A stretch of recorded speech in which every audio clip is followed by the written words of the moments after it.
2. Section 1. You will hear an external student making an appointment with a receptionist to see a counsellor at Grisham College. First, look at questions 1 to 5.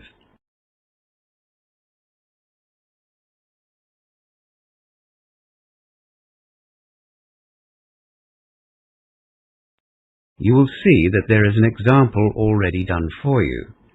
For this question only, the conversation relating to the example will be played first. I'd like to make an appointment to see a student counsellor. Yes, certainly.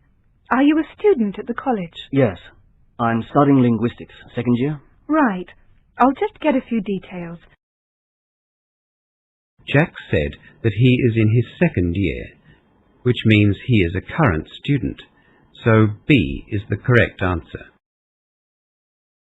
Now we shall begin. You should answer the questions as you listen, because you will not hear the recording a second time. Now listen carefully and answer questions 1 to 5. I'd like to make an appointment to see a student counsellor. Yes, certainly. Are you a student at the college? Yes. I'm studying linguistics, second year. Right. I'll just get a few details. What's your student number? 027 8804. 027 8804. And there should be 3 letters on the end of that. Oh yes, ext. I guess that means external? Yes, that's right. Jack Larissy, is that right? Yes, that's me. What's your date of birth, Jack? 2nd of May, 1979. Are you still living in Malden? No, I moved to Chelmsford last week, actually. What's your new address, then? 17 Rocksford Avenue, Chelmsford. Is that Rocksford?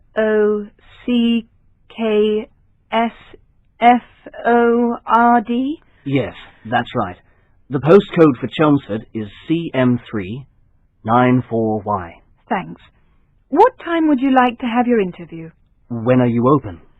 The office is open from 8 a.m. to 5 p.m., but we can schedule appointments from 8 in the morning through till 7 at night. That's great. The evening would suit me better. How about 6 on Thursday night? Terrific. Do I come here for the interview? Yes, but because the office closes at 5, the door will be locked. Just ring the doorbell and the counsellor will let you in. Where's the doorbell? It's just under the sign. Jack arrives at the counsellor's office for his interview and meets one of the student counsellors. As you listen to the rest of the conversation, answer questions 6 to 10. Before the conversation continues, read questions 6 to 10.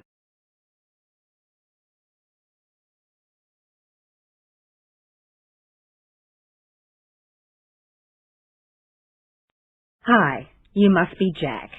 I'm Ellen Short, one of the student counsellors at Grisham College. Nice to meet you, Ellen. I see you're an external student, Jack.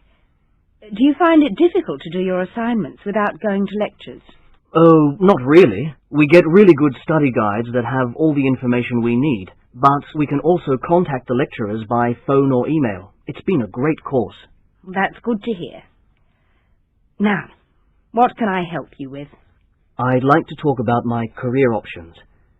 I'm teaching French at the moment and studying linguistics, but I've been offered a research position at the university. I really don't know whether to take the position or not. Oh, I see. Do you enjoy teaching? Well, yes, for the most part, I do. I find teaching very satisfying. It's great to see students do well. And, of course, I love the summer holiday. 6 weeks at the end of the school year is fantastic. Yes, but you'd get a long summer holiday at the university, wouldn't you?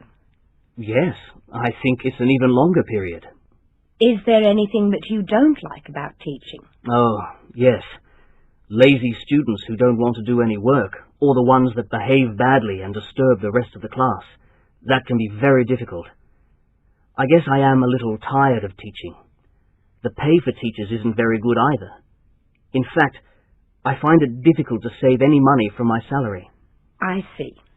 So what do you think the advantages of working at the university will be? Well, as I said, it's a research position, which means I wouldn't be teaching. It would be nice to have a break. The pay will be much better than what I'm getting at the moment, and, of course, I'd still get a long summer holiday.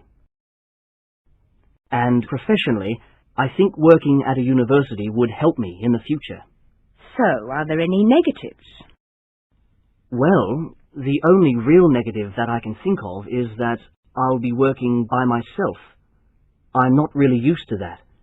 It seems with teaching that there's always somebody around, whether it's the students or teachers or parents. So, you could only think of one disadvantage. Well, I'd have to travel a longer distance. At the moment, I just walk to school, but I'd have to drive for about 35 minutes to the university. Right, Jack. Let's write down all of the advantages and disadvantages in both jobs. Yes, that sounds like a good idea. Right. Let's start with the advantages of teaching. That is the end of section 1. You now have half a minute to check your answers.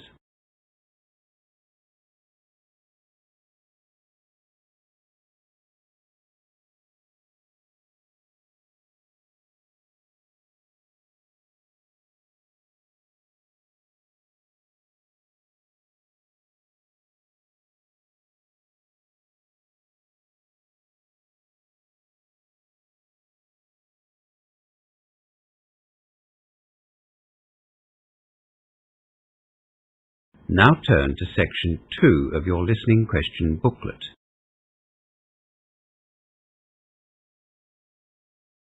Section 2.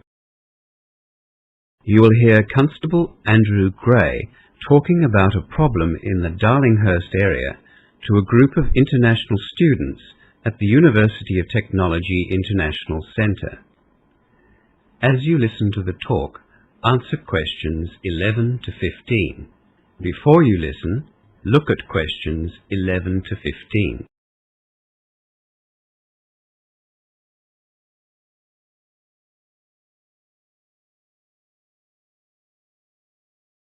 Before I start, I'd like to thank the University of Technology International Centre for allowing me to come and talk to you all this afternoon.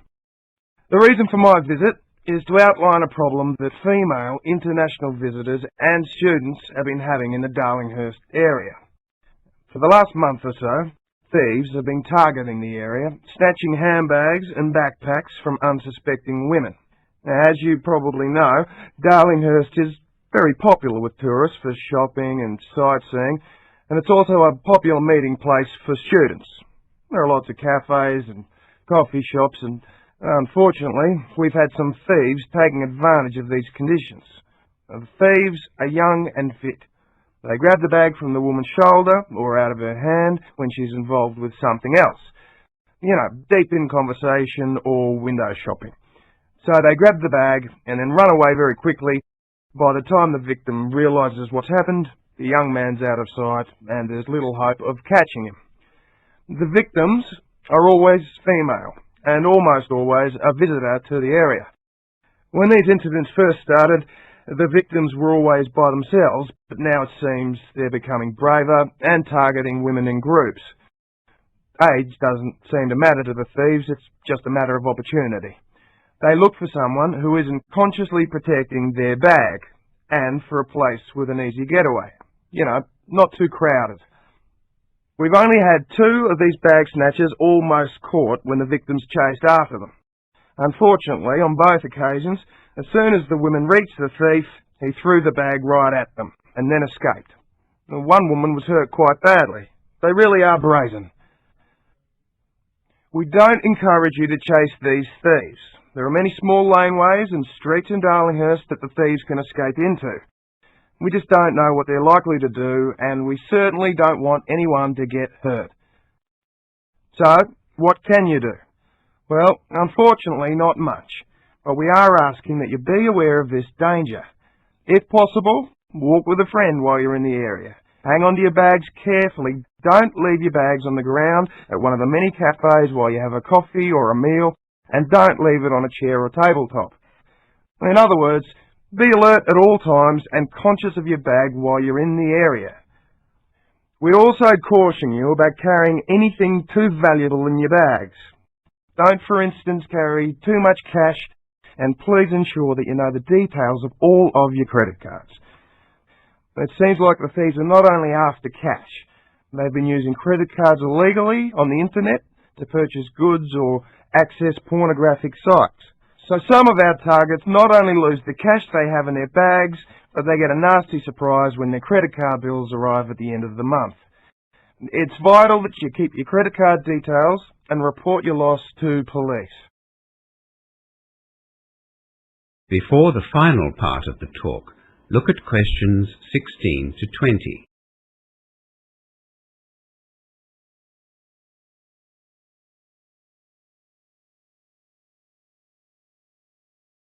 Now you will hear the rest of the talk. Answer questions 16 to 20. If you take these precautions and still get robbed, please contact your nearest police station. You can, of course, come to the Darlinghurst police station, but this isn't necessary. The police will need to get certain details, in particular your name, your contact phone number, and the time that the robbery took place. We'll also ask you for the exact location of the incident. Please take note of the nearest cross street or laneway. A lot of the victims haven't been able to tell us this, but it is vital if we're going to catch these thieves. Or try to remember the name of the nearest shop. We are trying to establish any patterns to the thefts. We will also need a full description of the bag or article that was snatched. Most of the bags are found discarded nearby with the cash and credit cards gone. Obviously, you'll need to cancel your credit cards as a matter of urgency. The only protection you have against being made responsible for illegal use of your credit card is if you report the card stolen before the thieves can use it. We are confident that these thieves will stop their practice if we show that we're aware of their presence and limit their profits. The Darlinghurst Police have some plainclothes female detectives in the area now, and we're sure to catch them. Getting accurate locations of these incidents is vital. It's not our intention to frighten any of you, but we do want you to be aware of the problem and hopefully avoid any trouble. Are there any questions? That is the end of section 2. You now have half a minute to check your answers.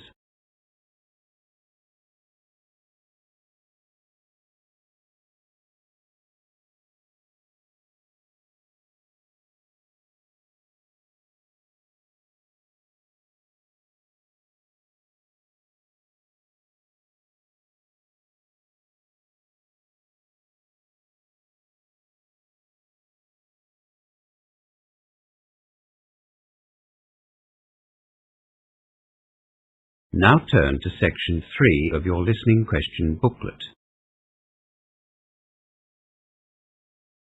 Section 3.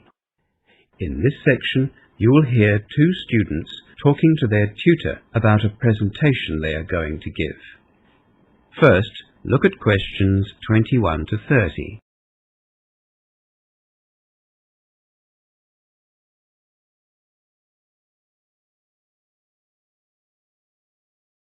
Now listen to the discussion and answer questions 21 to 30.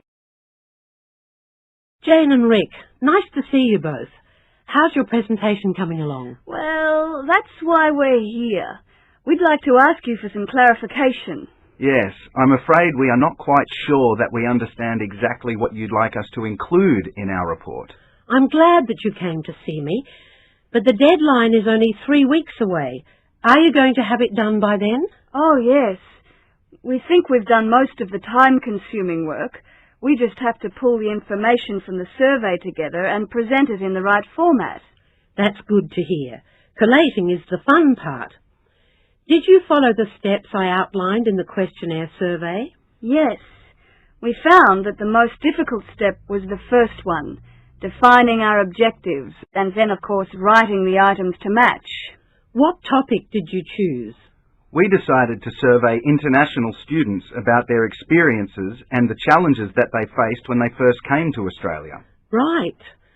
That's a very broad topic to survey. We found that out the hard way. We sure did. But we are happy with our work, aren't we, Jane? Yes, so far. Yes, so far. We handed out almost 400 surveys to international students, not all from Longholm either. We sent 150 to the Western Australian Education Department in Perth and 120 to Griffin Technical College in Melbourne. I'm pleased to hear that you didn't restrict the survey to Longholm. No, we wanted to find out the responses from a range of international students in Australia, as opposed to the experiences at one tertiary institution only. We chose a technical college as well as a university campus and a high school.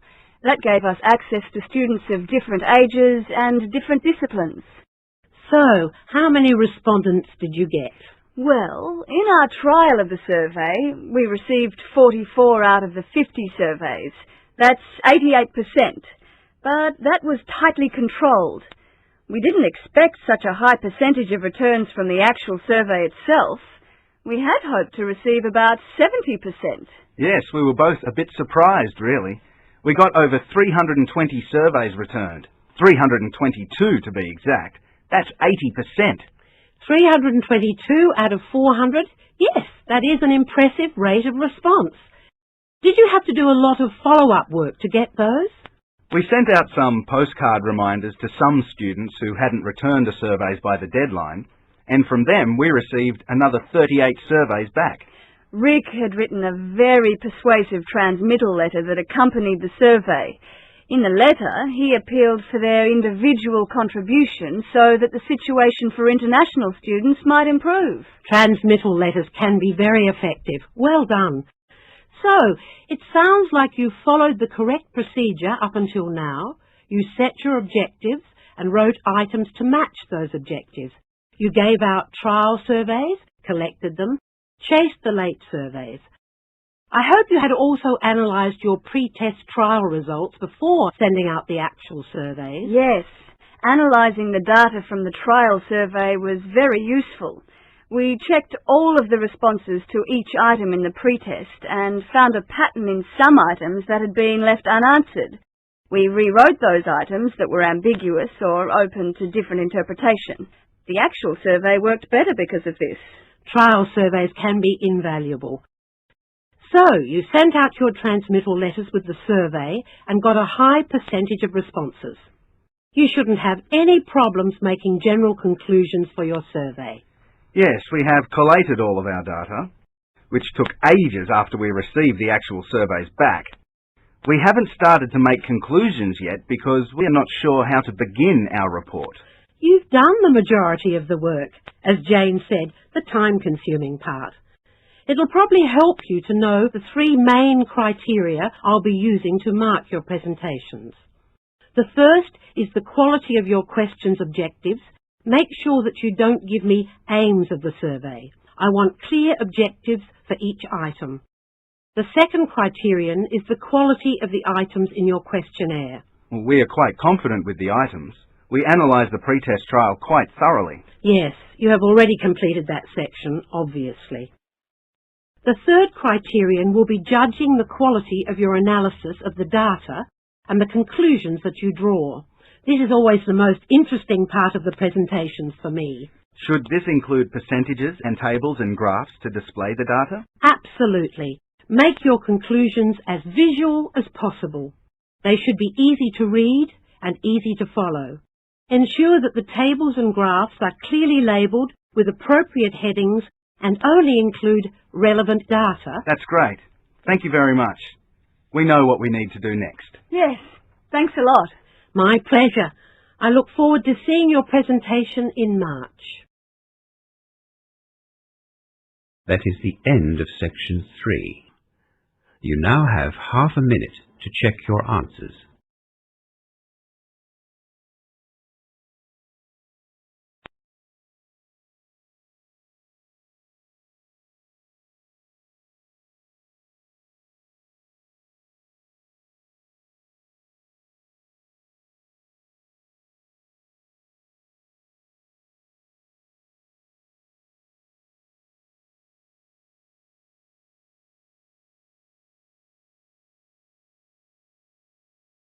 Now turn to section 4 of your listening question booklet. Section 4. You will hear a lecture about project management being given by a university lecturer. First, look at questions 31 to 40.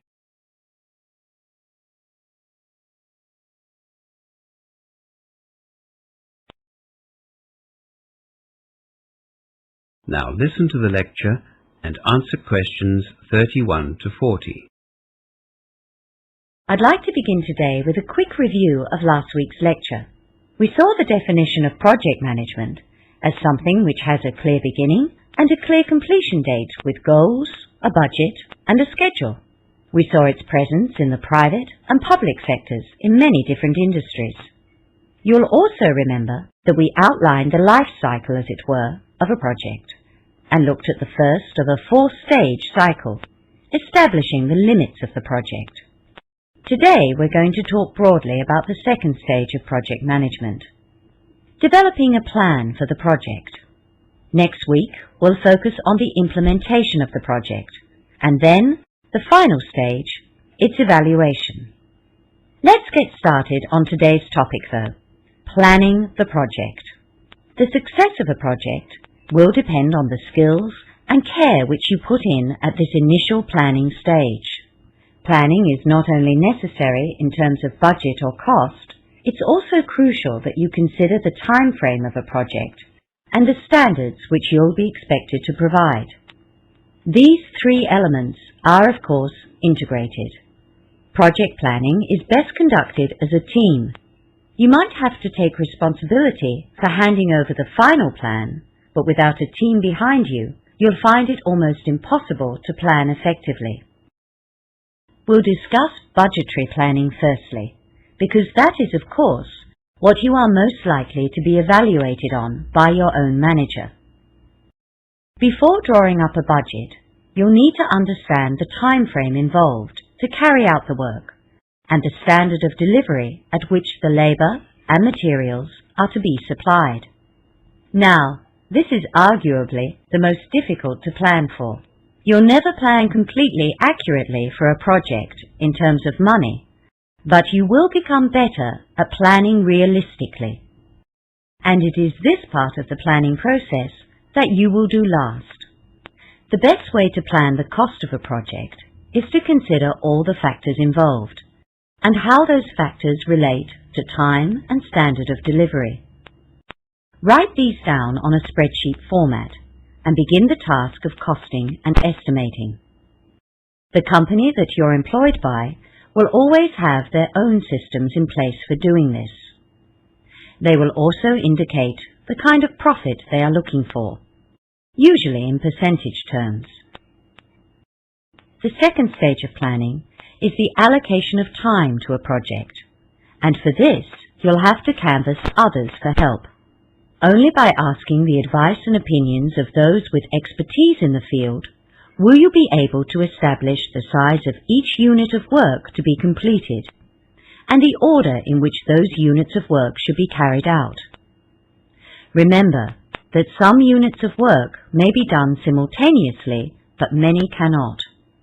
In your tutorials this week, you'll be introduced to the Gant Chart. That's G-A-N-T. This method of planning project activities has been very successful in the field of project management. The complete set of tasks involved in a project are identified and then planned in relation to each other. You'll soon discover that organizing and prioritizing activities is quite an art form. The third part of your planning, as I said, will affect your money and time considerations, and that is the standard of delivery that the project demands. These standards will be outlined in the tender documents, if they've been your guide or the master plan from which you're working. Always make sure that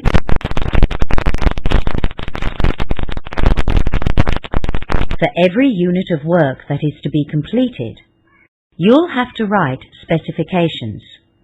They are detailed descriptions outlining specific standards of quality in materials and labour. If these specifications are not carefully written and then complied with, the project is unlikely to be successful. These specifications will be referred to many times once the project is underway. You will also have to deal with a quality assurance manager at this stage, who will advise you on the standards which need to be met. Quality management has become a valued component in successful project management companies. I've provided you with an outline of the planning process for project management, but you'll be looking at these three elements in more depth in your tutorials this week. That is the end of section 4 and the end of the listening test.